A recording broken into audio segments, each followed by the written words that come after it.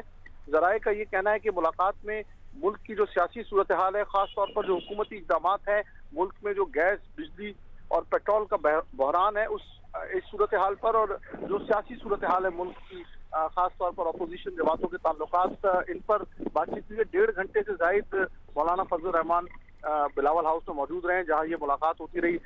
سابق صدر آصف علی زرداری بھی موجود تھے، بلاول بھٹو زرداری بھی تھے، اور یہ ایک اہم ڈیولپمنٹ ہے موجودہ صورتحال میں مولانا فضل الرحمان، آصف زرداری اور بلاول بھٹو زرداری کی جو ملاقات ہے۔ ٹھیک، بہت شکریہ آپ کا کامران رضی۔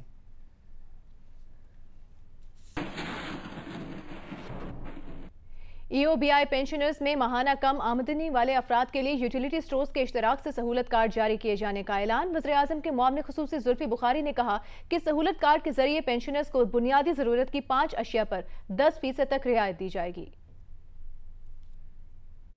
کم آمدنی والے ای او بی آئی پینشنرز اب پینشن میں اضافے کے ساتھ بنیادی اشیاء خوردونوش سہولت کارڈ کے ذریعے کم قیمت پر خرید سکیں گے۔ ای او بی آئی اور یوٹیلیٹی سٹورز کے اشتراک سے 5 بنیادی اشیاء آٹا، چینی، چاول، گھی اور دالیں 10% رعایتی نرخ پر فراہم کی جائیں گی۔ معاون خصوصی زلفی بخاری نے یوٹیلیٹی سٹورز اور ای او بی آئی سہولت کارڈ دستخطی تقریب سے خطاب میں کہا کہ وزیراعظم کے ویژن کے مطابق ای او بی آئی پینشنرز کو ہر ممکن ریلیف دے رہے ہیں۔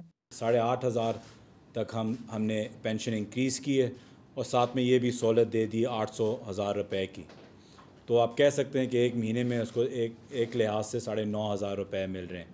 Chairman utility store Zulqarnain Ali Khan نے کہا کہ ای او بی آئی سہولت کارڈ نادرا سے تصدیق کے بعد مستحقین کو فی الحال 5 سال کے عرصے کے لیے جاری کیا جائے گا۔ جو لوگ پاورٹی لائن سے نیچے ہیں، جن کی انکم 18 سے 25,000 روپے پر منتھ ہے، انہیں utility store ration subsidise rate پہ پرووائڈ کرے، یا پھر فیوچر میں اگر کوئی نئی ایسی پالیسیز آتی ہے جس میں certain amount of basic food جو ہے وہ انہیں فری آف چارج بھی دیا جا سکے۔ چیئرمین یوٹیلیٹی سٹورز نے کہا کہ ملک بھر میں اشیاء خوردونوش کی قیمتیں بڑھ رہی ہیں، لیکن وزیر اعظم نے یوٹیلیٹی سٹورز پر ان کی قیمتیں فکس رکھنے کی ہدایت کی ہے۔ قیمتوں میں اضافے کا اطلاق وزیر اعظم کے نئے احکامات کی روشنی میں کیا جائے گا۔ کیمرہ مین اعزاز حیدر کے ساتھ مریم نواز، جیو نیوز، اسلام آباد۔ وزیر ریلوے شیخ رشید کا کہنا ہے کہ شہباز شریف میری پارٹی کے آدمی ہیں، جیسے کہوں گا وہ ویسے ہی کریں گے۔ ML1 کی تعمیر میں 90% لیبر پاکستان کی ہوگی تاکہ تنخواہ باہر نہ جائے۔ 10% انجینئرز چین سے آئیں گے۔ آزاد کشمیر کے ضلع میرپور میں کورونا کے مریضوں کی تعداد میں اضافے کے بعد ضلع انتظامیہ نے منگل 8 جولائی سے 16 جولائی تک سمارٹ لاک ڈاؤن لگا دیا ہے۔ میرپور سے جیو نیوز کے نمائندے شہباز بخاری کی رپورٹ دیکھیے۔ پاکستان اور آزاد کشمیر بھر کی طرح میرپور میں بھی کرونا وائرس کیسز میں اضافہ جاری ہے۔ ڈپٹی کمشنر میرپور کو ڈسٹرکٹ ہیلتھ آفیسر کی طرف سے کورونا مریضوں کی تیزی سے بڑھتے رجحان کو روکنے کے لیے سمارٹ لاک ڈاؤن کی تجاویز دی گئیں، جس پر ڈپٹی کمشنر کی زیر صدارت منعقدہ اجلاس میں منگل 8 جولائی سے 16 جولائی تک 10 روز کے لیے لاک ڈاؤن لگانے کا فیصلہ کیا گیا، جبکہ تاجر لاک ڈاؤن سے ناخوش دکھائی دے رہے ہیں۔ تھوڑی سی نرمی کی تھی تو کوئی نظام چل گیا تھا، اب پھر 10 دن کا لگا دیا۔ اب بتاؤ میں گھر کا چولہا کہاں سے جلاؤں؟ اگر لوگ زندہ رہیں گے تو تجارت رہے گی، اگر لوگ زندہ رہیں گے باقی مسائل چلیں گے۔ انتظامیہ کا کہنا ہے کہ لاک ڈاؤن ہٹا کر شہریوں کو کئی بار SOPs پر عمل درآمد کی ہدایات کی ہیں، لیکن شہری اس پر عمل نہیں کرتے، جس کے باعث کرونا وبا تیزی سے پھیل رہی ہے۔ لاک ڈاؤن میرپور میں لگایا گیا تو یہ صرف میرپور سٹی کی حد تک ہے، اور سٹی کا بھی پورا ایریا نہیں ہے، بلکہ 2 تھانوں کی حدود ہے جن کے اندر یہ لاک ڈاؤن لگایا گیا۔ سمارٹ لاک ڈاؤن ہے یہ۔ لاک ڈاؤن کے دوران منگلا، دان گلی جو چیک پوسٹ ہیں، باقی انٹری پوائنٹس ہیں، وہ مکمل سیل رہیں گے۔ شہری جب تک SOPs پر عمل درآمد نہیں کرتے تب تک مستقبل میں لاک ڈاؤن جیسے سخت فیصلوں کا سامنا کرنا پڑے گا۔ شہباز بخاری، جیو نیوز، میرپور، آزاد کشمیر۔ ابھی آپ کو بتائیں پاکستان کرکٹ بورڈ نے سابق کپتان سلیم ملک اور دانش کنیرہ کے سوال ناموں کا جواب دے دیا ہے، اور PCB کا کہنا ہے کہ سلیم ملک 6 سال پہلے اپنے جرم کا تحریری طور پر اعتراف کر چکے ہیں۔ سابق کپتان سلیم ملک اور دانش کنیرہ نے علیحدہ معاملات پر پاکستان کرکٹ بورڈ سے رابطہ کیا۔ دونوں کی درخواستوں کا غور مطالعہ کرنے اور پھر ان کا جائزہ لینے کے بعد PCB نے دونوں سابق کرکٹرز کو جواب دے دیا۔ جیو نیوز نے سابق کپتان سلیم ملک کے خفیہ خط کی کاپی بھی حاصل کر لی۔